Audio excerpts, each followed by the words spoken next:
Veltar Quinn pressed his long fingers against the cold metal of his observation ship's window. The stars looked the same here as they did everywhere else in the galaxy, but something felt different about this place. This was human space. Or what used to be human space before the Krillians decided to take it. He had traveled for 3 months to reach this small planet called Kepler 442b. The Galactic Council had sent him here to watch and record. They wanted to see how quickly the humans would die. Most council members thought it would be over in a few hours. Maybe a day if the humans ran and hid. Veltar was a xenobiologist. He studied alien life forms. For 200 years he had watched species rise and fall across the galaxy. He had seen proud civilizations reduced to dust. He had recorded the last words of dying cultures. It was his job and he was good at it. The humans were different from other species he had studied. They had only discovered faster-than-light travel 5 years ago. Most species took centuries to master such technology. The humans did it in decades, after their first spaceflight. They were fast learners, but that would not save them now. The Krillian Empire had been expanding for 1,000 years. They conquered worlds like humans ate their daily meals, quickly and without much thought. The Krillians had technology that could destroy planets. They had ships that could move faster than anything humans had built. They had weapons that could burn through any metal humans knew how to make. 200 Krillian warships hung in space, near the planet. Each ship was 3 times larger than the biggest human vessel. The Krillian fleet commander, War Chief Thaklon, had sent a simple message to the human colony below. Surrender or burn. The humans had not surrendered. Instead, they had sent their own fleet. 47 ships rose from the planet's surface, and nearby space stations. Veltar counted them through his instruments. The largest human ship was barely half the size of a Krillian destroyer. The smallest looked like it might have been a cargo hauler just days before. Veltar adjusted his recording equipment. The Council would want every detail of humanity's final battle. They would study how the humans died, looking for weaknesses in other young species they might face in the future. The human fleet formed a strange pattern in space. Most species would either charge forward in a line or spread out to avoid enemy fire. The humans did something else. They arranged their ships in small groups, each group with different types of vessels. It looked random, but Veltar's instruments detected careful planning behind the formation. The lead human ship sent out a communication signal. Veltar's computer translated the message. This is Captain Jinwoo of the UES Defiance. You are in human space without permission. Leave now or face the consequences. War Chief Thaklon's laughter echoed across all communication channels. Little human, you amuse me. I will make your death quick for the entertainment you have provided. Veltar had seen this before. The stronger species always laughed at the weaker ones. It usually ended the same way, with silence where a civilization used to be. But Captain Jinwoo's response surprised him. The human's voice stayed calm and steady. We gave you a chance. Remember that. The Krillian fleet began to move forward. Their ships spread out in the classic overwhelming formation. It was designed to surround the enemy and destroy them from all sides. No species had ever survived it. The human ships began to move too, but not in any pattern Veltar recognized. Some ships accelerated toward the Krillians at full speed. Others seemed to fall back. A few moved in wide circles around the edges of the battle area. War Chief Thaklon gave the order to attack. Green energy beams lanced out from the Krillian ships. The first volleys should have destroyed half the human fleet. Instead, the humans seemed to dance between the weapon fire. Ships that had been moving forward suddenly changed direction. Ships that seemed to be retreating dove under the energy beams and attacked from unexpected angles. Veltar leaned closer to his instruments. This was not how space battles worked. Ships had momentum. They could not change direction that quickly, but somehow the humans were doing exactly that. The first human ship to reach the Krillian line was a small vessel called the Soul's Pride. Instead of firing its weapons and retreating, it did something that made Veltar's breathing holes flutter. With shock, the ship rammed directly into a Krillian destroyer. Both ships exploded in a ball of fire and twisted metal. Veltar checked his instruments twice. The readings were correct. The human ship had deliberately destroyed itself to damage one enemy vessel. No civilized species did such things. It was wasteful. It was inefficient. It was insane. But it worked. The destruction of the Soul's Pride created a gap in the Krillian line. 3 more human ships darted through the opening, firing at the Krillians from behind. The war chief tried to turn his ships to face this new threat, but the human vessels were already gone, moving to attack from another angle. Captain Jinwoo's voice came over the communication channels again. This time he was not talking to the Krillians. He was talking to his own fleet. For Earth, for humanity, for every world that comes after us. The other human voices joined in. For Earth, for humanity. Veltar had recorded the final words of many dying species. They usually begged for mercy or cursed their enemies. They did not rally together with such determination. They did not sound happy about dying. But the humans did sound happy. They sounded like they had chosen this fate and were proud of their choice. More human ships began ramming attacks. Each sacrifice created chaos in the Krillian formation. Each explosion allowed other human vessels to strike at weak points. The Krillians found themselves fighting not one fleet, but dozens of small groups attacking from every direction. War Chief Thaklan's confident voice began to sound worried. All ships maintain formation. Do not be drawn out of position by these primitive tactics. But his ships were already being drawn out of position. Human vessels would appear, strike quickly, and vanish before the Krillians could respond effectively. When the Krillians chased them, other human ships would attack from the flanks. Veltar realized he was witnessing something that should not be possible. The humans were not just fighting, they were winning. His recording equipment captured every moment, but his mind struggled to understand what he was seeing. According to every tactical model in the Galactic Council's databases, the human fleet should have been destroyed in the first few minutes of battle. Instead, 20 minutes into the fight, the humans had destroyed or damaged 30 Krillian ships, while losing only 12 of their own. The impossible was happening in front of Veltar's eyes, and he began to understand that he might have come here to witness something far more significant than a simple extinction. He had come to watch the birth of something the galaxy had never seen before. The battle had been raging for 2 hours now, and Veltar could no longer pretend he understood what he was watching. His instruments showed impossible readings. Human ships continued to move in ways that defied everything he knew about physics and warfare. A human vessel called the Busan Runner had lost its main engines 30 minutes ago.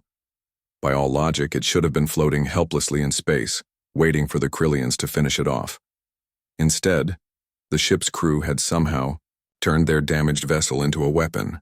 They used small maneuvering thrusters to spin the ship like a giant club, smashing it into 2 Krillian fighters that got too close. The Busan Runner's captain, a woman named Mira, transmitted a message before the collision. "Tell my daughter, I kept my promise. The bad guys don't get to win today." Veltar's breathing holes fluttered again. He had been studying alien species for 2 centuries, but he had never heard anything like that. What kind of being chose death to protect someone they might never see again? Captain Jinwoo's ship, the Defiance, had taken damage too. Veltar could see atmosphere leaking from several holes in its hull. Any reasonable commander would retreat now, try to save what remained of their fleet. But Jinwoo did the opposite. He ordered his ship to move closer to the largest Krillian vessels. "All units, this is Defiance," Jinwoo's voice carried across the communication channels. "We're going to take their big ships out of the fight. Follow my lead, but only if you choose to. No one has to die for my plan." Every human ship moved toward the Krillian heavy cruisers. Veltar watched in fascination as the humans began their most impossible maneuver yet. Instead of attacking the Krillian ships directly, they started attacking each other. Human vessels fired on other human vessels, but not to destroy them. They were using their weapons to push their own ships into new positions, using explosions to change direction faster than their engines could manage. It was brilliant. It was insane. It worked. The human fleet scattered like seeds in the wind, each ship taking a different path toward the Krillian cruisers. The Krillians could not target them all. For every human ship they destroyed, 2 more reached attack positions. War Chief Thakalon's voice had lost all its earlier confidence. All ships, retreat to defensive positions, reform the battle line. But there was no battle line anymore. The humans had shattered it completely. Krillian ships tried to regroup, but human vessels kept appearing in their blind spots, striking at weapon systems and engines before vanishing again. Veltar intercepted a transmission between two human pilots. The first voice belonged to a young man named Taiho. "My ship's pretty beat up. Weapons are down to 20%. How about you, Daeun?" The second voice, a woman, sounded tired but determined. "Life support is failing, and I've got maybe 5 minutes of ammunition left. Want to try that crazy thing we talked about? The one where we ram their command ship together?" "That's the one." Both pilots laughed. They actually laughed at the idea of dying. Veltar had to replay the recording 3 times to make sure he had heard correctly. These beings found humor in their own destruction. What evolutionary pressure could have created such a mindset? The 2 human ships, both badly damaged, began flying toward the Krillian flagship. Other human vessels moved to support them, drawing fire away from Taiho and Daeun's suicide run. The humans were coordinating their attacks without any central command that Veltar could detect. They seemed to know instinctively what each other needed. War Chief Thakalon finally understood what was happening. His voice turned desperate. "All ships, target those 2 vessels. Stop them before they reach us." Green energy beams filled the space around Taiho and Daeun's ships. One beam clipped Taiho's fighter, sending it spinning out of control. Veltar thought the attack had failed. Then Daeun did something that made Veltar question everything he knew about intelligence and civilization. She changed course to intercept Taiho's spinning ship. Her vessel caught his fighter, and together they continued toward the Krillian flagship. "Thanks, Daeun." Taiho's voice came over the communication channel. "Ready to make some history?" "Ready as I'll ever be." The 2 ships, locked together, slammed into the Krillian flagship's main weapon array. The explosion lit up Veltar's instruments like a small star being born, but the humans were not finished. While the Krillians dealt with the damage to their flagship, Captain Jinwoo led the remaining human ships in a coordinated attack on the enemy fleet's engines. Instead of trying to destroy the Krillian ships completely, the humans focused on disabling them. Veltar realized this was another impossible thing about human warfare. They could have tried to kill all their enemies, but they chose to cripple them instead. They fought with a strange kind of mercy that made no tactical sense. A new voice joined the human communication network. It came from the planet below. "This is Colonel Hyon at Base Command. Medical ships are standing by to assist. All wounded, including Krillian survivors." Veltar's recording equipment almost overloaded from shock. The humans were preparing to help the enemies who had come to destroy them. War Chief Thakalon tried one last desperate gambit. He ordered his remaining ships to target the planet itself. If he could not defeat the human fleet, he would destroy what they were protecting. The human response was immediate and absolute. Every surviving human ship placed itself between the Krillian weapons and the planet. They formed a living shield, knowing that the enemy fire would destroy them all. Captain Jinwoo's final transmission came as the Krillian weapons charged up for planetary bombardment. "This is what we are. This is what we choose to be. We stand between the darkness and the light, and we do not move." The Krillian weapons fired. The human ships absorbed the entire bombardment.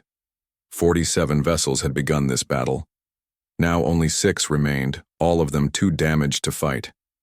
But they had succeeded. The planet was safe.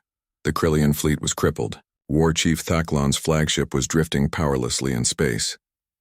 Veltar stared at his instruments in silence. According to every military analysis program in his computer, the humans had just won an impossible victory. They had defeated a superior, forced through tactics that should not work, motivated by reasons that made no logical sense. More disturbing than their victory was what they did next. The surviving human ships began rescuing Krillian survivors from the damaged enemy vessels.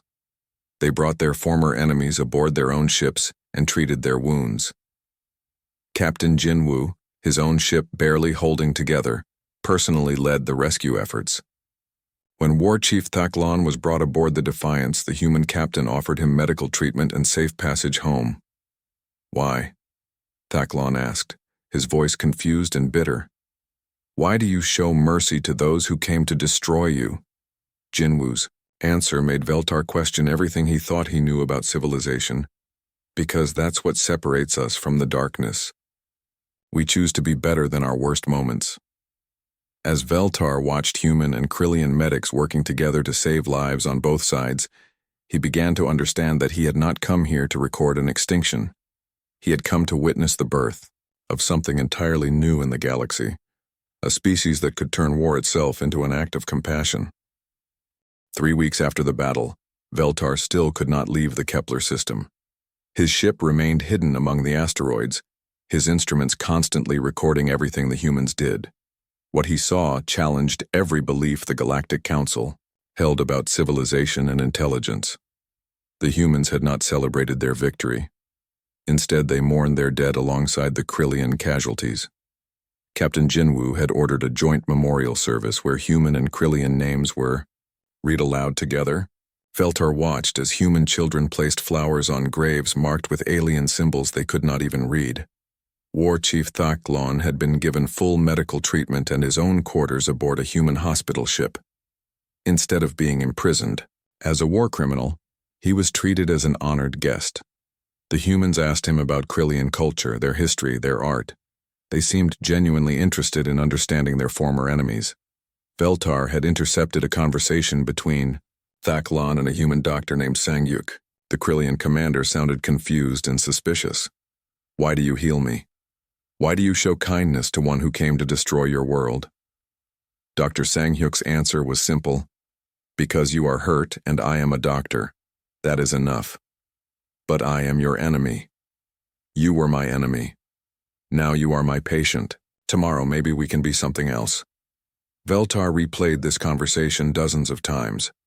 In all his studies of galactic civilizations, he had never encountered beings who could separate the warrior from the person so completely.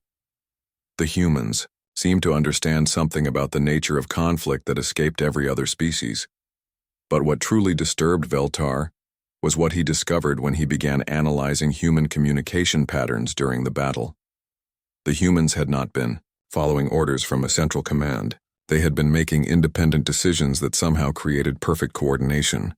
Each human pilot had chosen their own moment to sacrifice their ship. Each had decided when to attack and when to show mercy. Captain Jinwoo had not ordered anyone to die.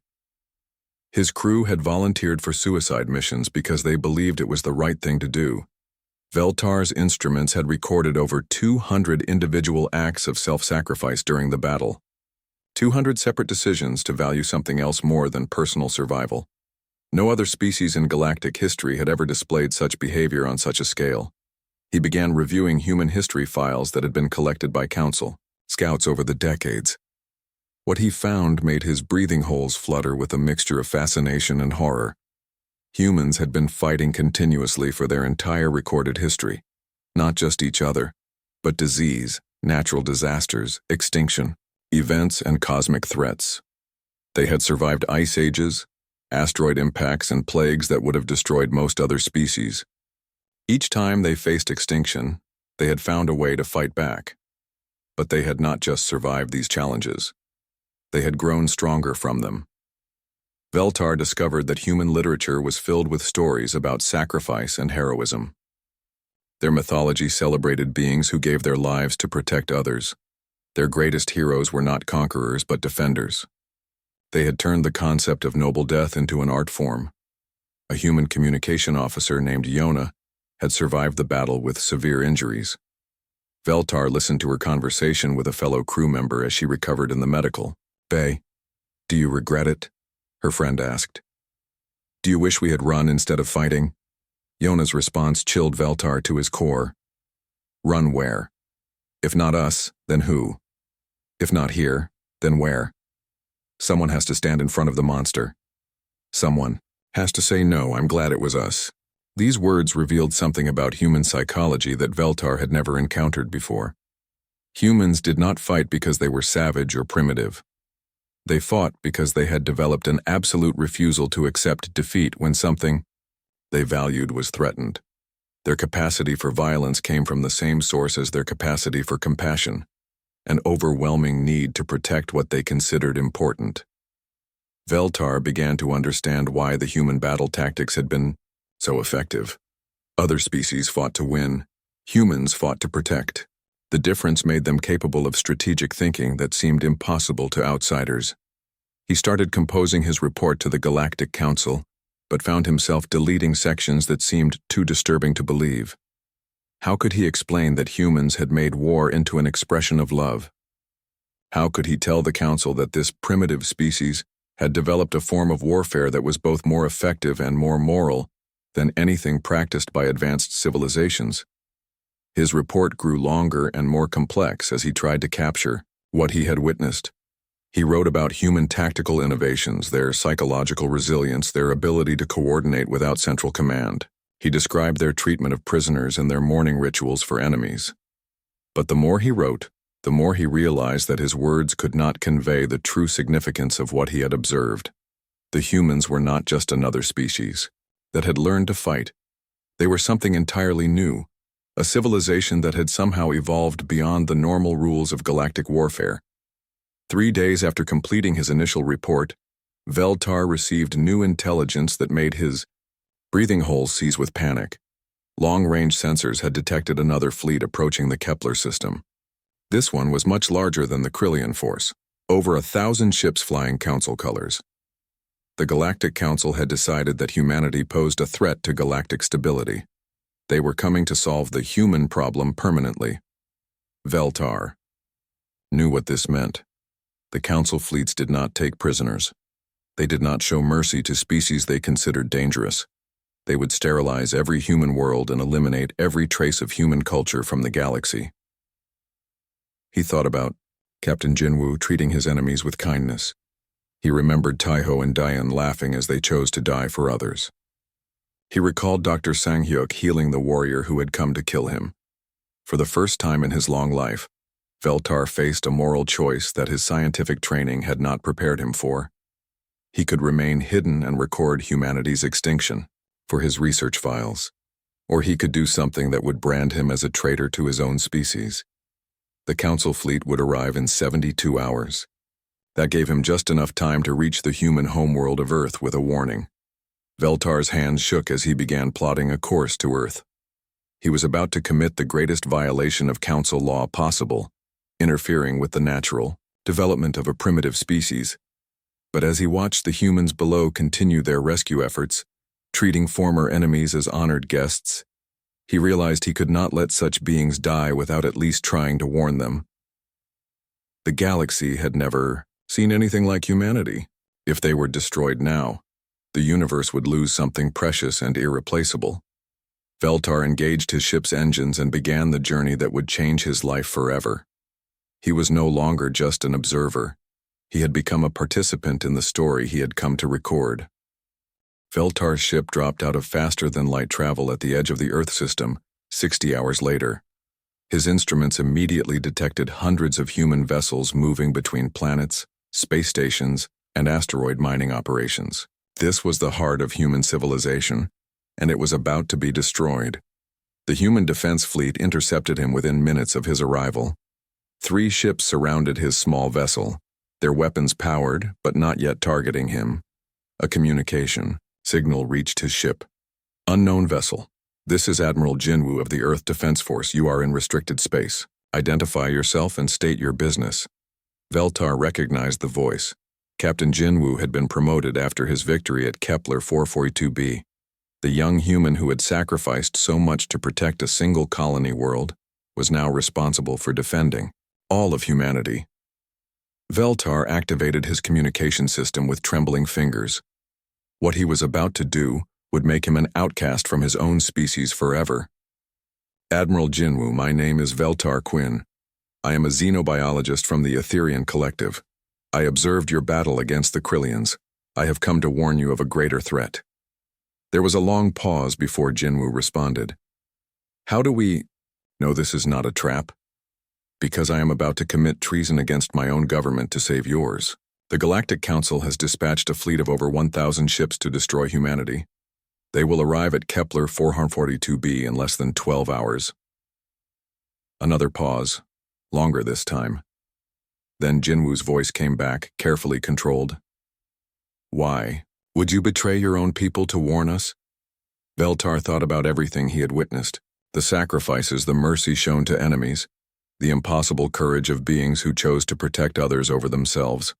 Because I have seen what you are, and the galaxy cannot afford to lose you.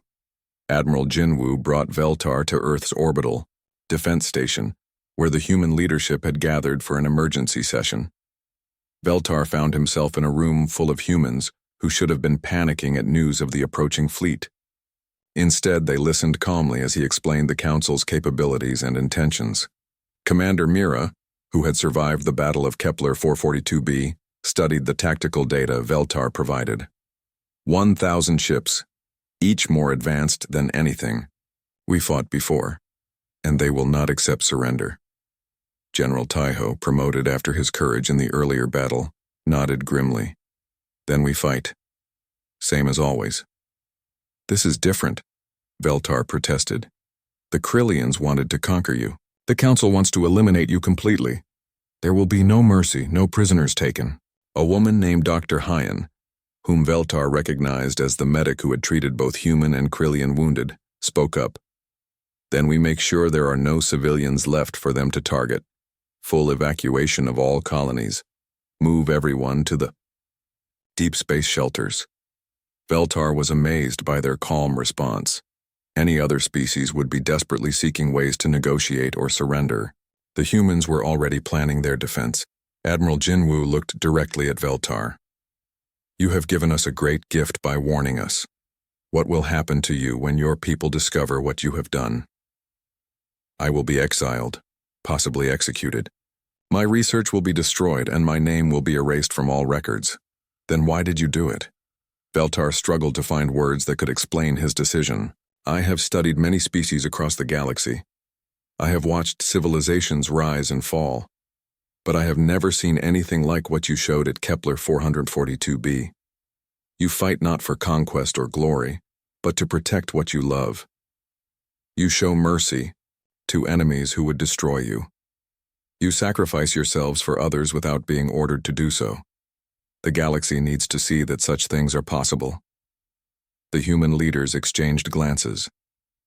Finally, Admiral Jinwoo spoke. The Council fleet will expect us to mass our forces at Earth, to make a final desperate stand at our homeworld. Instead, we are going to do something they will not expect. What? Veltar asked. We are going to meet them at Kepler 442b, the same place where we first showed the galaxy what humans can do. General Taiho smiled grimly. If we are going to die, we might as well die fighting on ground we have already consecrated with our blood. Over the next 10 hours, Veltar watched in fascination as humanity prepared for what might be its final battle. The humans did not despair or rage against their fate. Instead, they worked with the same calm determination they had shown during the first battle. Children were evacuated to hidden shelters in deep space. Essential cultural records and genetic samples were stored in secret vaults. Messages were recorded for any human survivors who might escape the coming destruction.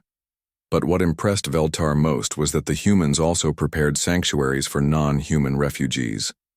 They created safe havens for Krillian survivors, for the few Council defectors who might flee the coming war, for anyone who needed protection. Even facing their own extinction, they thought first about protecting others. The human fleet that departed for Kepler 442b was larger than the one that had fought the Krillians, but still pathetically small compared to what was coming. 300 human ships against 1,000 Council vessels. The humans were outnumbered more than 3-1 by enemies with superior technology. Veltar requested permission to accompany the fleet. Admiral Jinwoo granted his request, assigning him quarters aboard the flagship. Why do you want to witness this? Jinwoo asked as they traveled through hyperspace toward the battle. Because someone should record what happens here. If humanity falls, the galaxy should know how you lived and how you died. Future species should learn that it is possible to face extinction with honor. Jinwoo was quiet for a long moment. Then, he said something that made Veltar question everything he thought he knew about courage. We are not facing extinction with honor. We are facing extinction with hope. Hope for what? Even if you win this battle, the Council will send more fleets. Hope that our example will inspire others. Hope that some other species will see what we do here and decide to be better than they thought possible. Hope that the galaxy can change. As the human fleet dropped out of hyperspace at Kepler 442b, Veltar saw the Council Armada waiting for them. 1,000 ships arranged in perfect formation, ready to deliver overwhelming firepower that would erase humanity from existence. Admiral Jinwoo opened communication channels to address both fleets. To the Council forces, you have come to destroy us because you fear what we represent. You are afraid that other species might learn they do not have to accept the galaxy as it is. You are right to be afraid. To my fellow humans, today we fight not just for our own survival, but for the idea that intelligence can be coupled with compassion, that strength can serve love instead of conquest. Whatever happens here, we will show the galaxy what we choose to be. The Council fleet began its advance, and Veltar prepared to record humanity's final battle. He did not yet know that he was about to witness something that would reshape galactic civilization forever. The battle that followed was unlike anything recorded in galactic history. Veltar's instruments captured every moment as 300 human ships faced 1,000 Council vessels in a conflict that would determine the fate of two civilizations. The Council fleet advanced in perfect formation, expecting to overwhelm the humans through sheer firepower. But the humans had learned from Veltar's intelligence about Council tactics. They knew their enemies' weaknesses as well as their strengths. Admiral Jinwoo divided his fleet into small groups, each with a specific mission. Some groups attacked, the Council ships directly drawing their attention and fire. Others targeted communication relays and command ships, trying to disrupt the enemy's coordination. A third group of ships did something that made Veltar's breathing holes flutter with recognition. They began broadcasting human music, poetry, and philosophical texts on all frequencies. The psychological warfare was devastating. Council crews found themselves listening to human children singing lullabies between volleys of weapons fire. They heard human poets describing the beauty of sacrifice and the dignity of defending the innocent. They listened to human philosophers explaining why some things were worth dying for. War Chief Thaklan, who had insisted on joining the human fleet as an observer, spoke to Veltar during the battle. Your people do not understand what they are fighting. These humans do not just resist extinction, they resist the idea that the universe must be cruel. The battle raged for 8 hours. Human ships continued their impossible tactics, sacrificing themselves to protect others, showing mercy to defeated enemies, fighting with a coordination that seemed to come from shared purpose rather than military discipline. But the mathematics of warfare could not be denied forever. The Council fleet had too many ships, too much firepower, too much technological advantage. One by one, human vessels were destroyed or disabled. Admiral Jinwoo's flagship took severe damage. General Taeho's ship lost life support.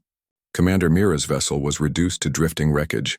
With only 50 human ships still fighting, the Council fleet commander sent a final surrender demand. Humans, your resistance is over. Surrender now and we will grant you quick deaths. Admiral, Jinwoo's response came from his dying ship. We are humans, we do not surrender, we do not give up. We do not stop fighting for what we believe in, and we do not die alone. That was when the impossible happened. Ships began dropping out of hyperspace around the battle zone. Not human ships. These were vessels from dozens of different species. Krillian destroyers fought alongside human cruisers. Veltar recognized ships from the Zephyrian Commonwealth, the Stellar Confederation, even a few vessels from Council member species. War Chief Thaklan's voice came over the communication channels. I have spent my life conquering worlds for the Krillian Empire. But these humans showed me something I had never seen before, that strength can serve compassion instead of conquest. Today we choose to stand with them. A Zephyrian captain added her voice. We received the human broadcasts.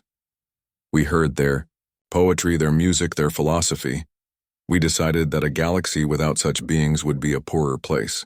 Even some council ships began switching sides, their crews unwilling to participate in the extinction of a species that had shown them a new way to think about civilization and conflict.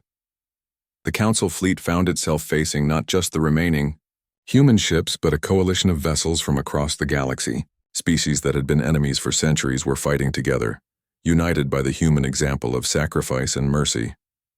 Veltar watched in amazement as the tide of battle turned. The council forces, designed to overwhelm a single enemy, could not adapt to facing multiple species using human tactics. The coalition ships fought with the same impossible coordination the humans had displayed, each crew making independent decisions that somehow created perfect harmony. The council fleet began to retreat, but Admiral Jinwu ordered the coalition forces to let them go. "We fight to defend, not to conquer. Let them return home and think about what they have seen here today." In the aftermath of the battle, Veltar found himself in a galaxy that had changed forever.